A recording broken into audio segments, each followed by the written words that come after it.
आशा करता हूँ आप सब बहुत अच्छे होंगे। मेरा नाम है सिद्धांत अग्निहोत्री, स्टडी ग्लोस पे आपका बहुत बहुत स्वागत है। दोस्तों, हम जम्मू एंड कश्मीर की डीलिमिटेशन काउंसिल की बात करेंगे। तो डीलिमिटेशन जो होना है जम्मू एंड कश्मीर का, बात करेंगे दोस्तों क्या है डीलिमिटेशन। तो डीलिमिटेशन कमीशन को सेटअप किया गया 6 महीने बाद। सेंटर ने 370 एब्रोगेट किया। अभी 5 अगस्त को ही 2 साल पूरे हुए। 2019 में इसको खत्म कर दिया था। Jammu and Kashmir reorganisation act आया। जम्मू एंड कश्मीर को 2 भागों में बांट दिया, एक जम्मू एंड कश्मीर और एक लद्दाख, ये आपको पता ही है। तो अब इसमें डिलिमिटेशन प्रोसेस होना है ना। तो अभी आपको पता ही है, जून में मोदी जी 13 जून में सारे नेताओं से मिले थे और सबने यही बोला कि डिलिमिटेशन हो। इससे पहले हम इसको समझें, पहले आप देख लीजिए कि 370 के बाद क्या क्या बदल गया। सबसे बड़ी बात, जम्मू एंड कश्मीर 2 में डिवाइड हो गया। अब एक यूनियन टेरिटरी हो गया, पहले एक राज्य था। तो जम्मू एंड कश्मीर अलग है, जिसमें लेजिस्लेचर होगी, विधानसभा होगी। पहले 87 सीटें थी जम्मू एंड कश्मीर, आप देखेंगे। लद्दाख में विधानसभा नहीं होगी। तो पहली बात तो ये। दूसरा, लद्दाख में पॉपुलेशन है 2.74 लाख की और यहां पे पॉपुलेशन है लगभग 12 लाख की। ठीक है, मतलब 1 करोड़ की। अब 370 के बाद हुआ क्या? पहली बात, जम्मू एंड कश्मीर में डुअल सिटीजनशिप मिलती थी। आप जम्मू एंड कश्मीर के भी नागरिक हो और भारत के भी नागरिक हो, है ना। ये डुअल, जम्मू एंड कश्मीर का 1958 में अलग अपना संविधान बनके तैयार हो गया। शेख अब्दुल्ला थे ना भाई, अगर आप इतिहास देखो तो क्या हुआ कि कश्मीर जो है, कश्मीर पे पाकिस्तान अटैक 1947 में, 1947 में क्या था कि सारी रियासतें जो थी वो भारत के साथ आ गई। जम्मू एंड कश्मीर, हैदराबाद, जूनागढ़ और त्रावणकोर, ये 4 रियासतों ने प्रॉब्लम की। त्रावणकोर के राजा के ऊपर बम फेंक दिया, डर के मारे वो भारत में आ गए। जूनागढ़ ने मिलिट्री को घेर लिया, पूरी पब्लिक महावत खान के खिलाफ थी जो वहां के राजा था, वो भारत में आ गया। ऑपरेशन पोलो हैदराबाद में चलाया, 5 दिन के अंदर वो भारत में आ गया। और जम्मू एंड कश्मीर में क्या हुआ कि राजा हरि सिंह अड़े हुए थे कि भैया ऐसा है, हमको नहीं करना है क्या, भारत के साथ हमको नहीं जाना है। तो क्योंकि हमको भारत के साथ नहीं जाना है, हमको अलग रहना, ना ही पाकिस्तान के साथ जाना। लेकिन ऐसा हुआ नहीं। 1947 में, 1947 में इधर पाकिस्तान भाई कश्मीर को चाहता था, बहुत इंटीग्रल पार्ट था। तो अक्टूबर आते आते कबाइलियों ने कश्मीर पर अटैक करना शुरू कर दिया। अब उसके बाद फिर जब राजा हरि सिंह को पता चला, रे बाप रे, तो बड़ा बवाल हो जाएगा।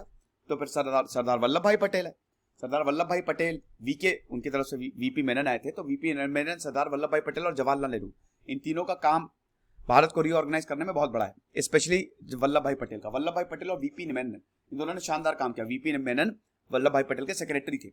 तो finally instrument of accession sign किया राजा हरि सिंह ने। और जब ये इंस्ट्रूमेंट ऑफ एसेशन साइन हुआ तो भैया, जब कश्मीर भारत के पास, तो उसके बाद फिर फौजें गई। अब फौजें गई, वहां पे लड़ाई की और पीछे खदेड़ना शुरू कर दिया। अब पीछे जब खदेड़ना शुरू किया तो प्रॉब्लम ये हो गई कि यूनाइटेड नेशंस में मसला चला गया। तो ये वाला हिस्सा तो हमारे पास रहा, लेकिन इस हिस्से में अभी भी पाकिस्तान की फौजी थी। अगर चाहते तो हम पूरे पाकिस्तान तक चले जाते। तो फिर उसके बाद यूनाइटेड नेशन का रेजोल्यूशन आया 247, उसने ये बोला कि क्योंकि भैया कश्मीर कह रहा था हमको चाहिए आजादी। अब कश्मीर में यह था कि अगर मान लो कि वहां पे रेफरेंडम कराना है तो सबसे पहले तो पाकिस्तान अपनी फौज पीछे हटाए, फिर भारत हटाए, फिर वहां पे रेफरेंडम होगा, जो कि कभी हुआ ही नहीं, क्योंकि पाकिस्तान कभी फौज हटाएगा ही नहीं। तो अगर कश्मीर में रेफरेंडम नहीं हुआ है तो पाकिस्तान की वजह से नहीं हुआ है। ठीक है, रेफरेंडम तो खैर बहुत भूली बिसरी बात है। फिर उसके बाद जम्मू एंड कश्मीर जितना भारत के पास था, जो उधर चला गया उसको पाकिस्तान ऑक्यूपाइड कश्मीर बोला। अब जितना भारत के पास था तो उस पे हम ये देखते हैं कि भारत ने काफी ज्यादा रियायतें दे दी। भारत ने बोला कि जम्मू एंड कश्मीर अपने हिसाब से गवर्न हो। शेख अब्दुल्ला पहले प्राइम मिनिस्टर होता था और गवर्नर को सदर रियासत बोला जाता था। बाद में 1965 के बाद इसको चीफ मिनिस्टर बदला गया। तो अभी हम ये देखते हैं कि शेख अब्दुल्ला अपना रहे और कम्युनिकेशन, डिफेंस और फॉरेन अफेयर्स, बस यही भारत के पास रहेगा। बाकी जो वहां के राइट्स हैं वो अलग हैं, लैंड के लॉ अलग है, सब कुछ अलग है, डुअल सिटीजनशिप होगी। तो उनका संविधान 1958 में बनके तैयार हो गया। इधर शेख अब्दुल्ला को जब जवाहरलाल नेहरू को पता चला कि तो भारत के खिलाफ साजिश करे, तो 10 साल के उनको जेल भेज दिया। 1953 में ही शेख अब्दुल्ला जेल में रहे। तो शेख अब्दुल्ला की पहले तो मुस्लिम कॉन्फ्रेंस थी, बाद में नेशनल कॉन्फ्रेंस हो गई। ठीक है, ये सारी चीजें हुई। अब धीमे धीमे वक्त आगे बढ़ा। अब वक्त आगे बढ़ा तो धीमे धीमे अब 1975 में शेख इंदिरा अकॉर्ड्स हुए, इंदिरा शेख अकॉर्ड्स हुए, जिसमें एक तरीके से रेफरेंडम की बात को नकार दिया और शेख अब्दुल्ला बोला कि ठीक है, हम भारत के साथ बिल्कुल हैं, बदले में आप हमको चीफ मिनिस्टर बना दिए। तो शेख अब्दुल्ला चीफ मिनिस्टर हो गए, पूरी पावर इनके पास दोबारा आ गई, है कि नहीं। तो ये हुआ। तो रेफरेंडम बहुत भूली बिसरी बात हो गई थी, ये होना नहीं था। लेकिन जब ये हुआ तो कश्मीरियों को लगा रहे हमारे साथ धोखा हुआ है। तो जितने भी कश्मीरी लोग थे और जो भी अलगाववादी थे और जो ये बात कर रहे थे कि हमको कश्मीर में अलग होना है, 1987 में इलेक्शन हुए और इन सब ने पार्टी बनाई और उन्होंने बोला कि चलो अब हम डेमोक्रेटिकली इलेक्ट होके आगे आएंगे। लेकिन जब रिजल्ट आया तो कांग्रेस जीत गई, नेशनल कॉन्फ्रेंस जीत गया। अब आरोप ये लगा कि भाई ये सरकार ने हमारे साथ नाइंसाफी की है, क्योंकि 1987 में केंद्र में सरकार थी कांग्रेस की, राजीव गांधी सरकार। हम जीत रहे थे और जबरदस्ती ये जो इलेक्शन है उसमें धांधलीबाजी करके हमको हरा दिया गया। अब यहां पे शुरू हो गया मिलिटेंसी रूल। कश्मीरी पंडितों को बहुत मारा गया, भगाया गया। 1990 तक एक खतरनाक चीज चली, बहुत कश्मीर हाथ से चला गया। फिर फौज गई। 1991 से लेकर 1996 तक जगमोहन थे ना गवर्नर, प्रेसिडेंट रूल चला और फिर फौज ने वहां पे बहुत शानदार काम किया। 2000 के बाद नॉर्मलसी वापस आई कश्मीर में, सब कुछ ठीक हुआ। लेकिन फिर बुरहान वानी को मारा 2016 में, उसके बाद प्रॉब्लम और ज्यादा शुरू हो गई। तो करते करते करते, बड़ी लंबी कहानी है, मैंने पूरा कवर भी किया हुआ है। तो करते करते करते बीजेपी सब सरकार आई। हालांकि आपको बता दूं कि जब 2014 में जम्मू एंड कश्मीर के इलेक्शंस हुए थे तो किसी ने भी ये नहीं सोचा था, पहली बार बीजेपी ने सरकार बनाई।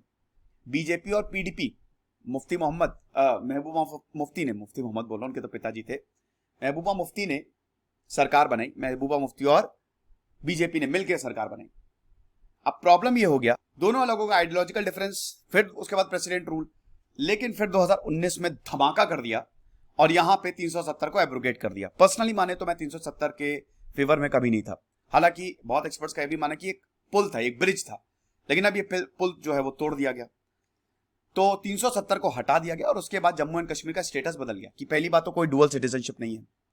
सेंट्रल लॉ अब, क्योंकि यूनियन टेरिटरी है, केंद्र है भाई, केंद्र और स्टेट में फर्क होता है ना। लक्ष्मीकांत पढ़ी कि नहीं?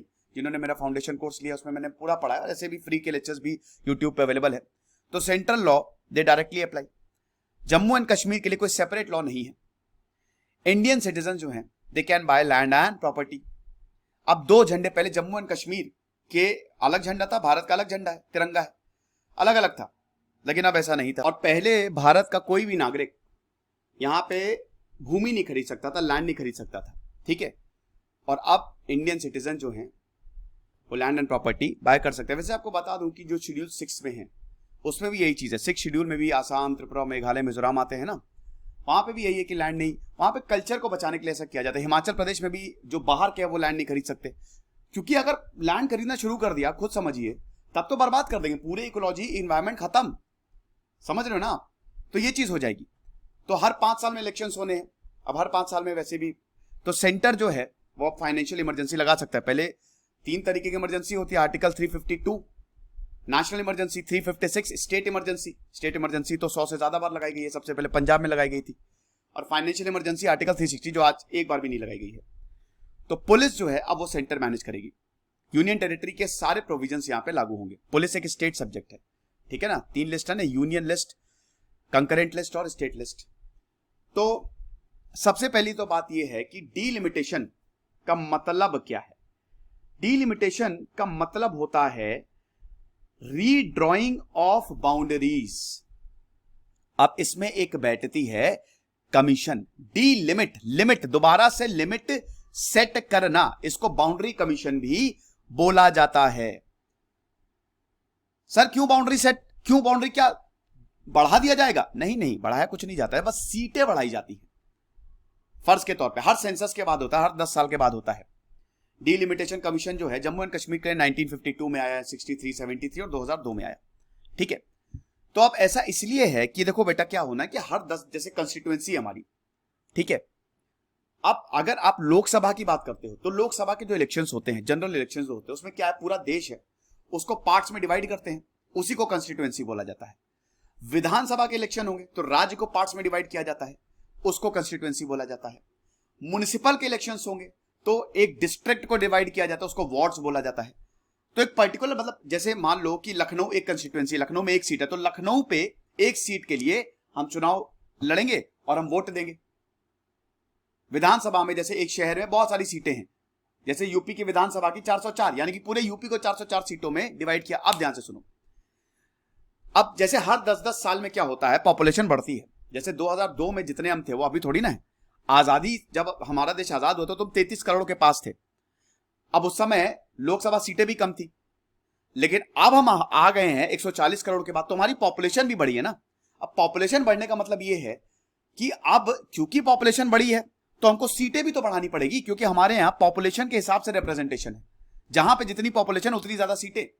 जैसे अमेरिका में 100 सीटें सेनेट की, ठीक है, लेकिन भारत में ऐसा नहीं है। भारत में जहां जितनी पॉपुलेशन उतनी ज्यादा सीट। तो यूपी सबसे ज्यादा पॉपुलर स्टेट है, 20 करोड़ की आबादी है, तो इसीलिए 404 सीट यूपी में सबसे ज्यादा है। 80 सीट लोकसभा की है वहां पे।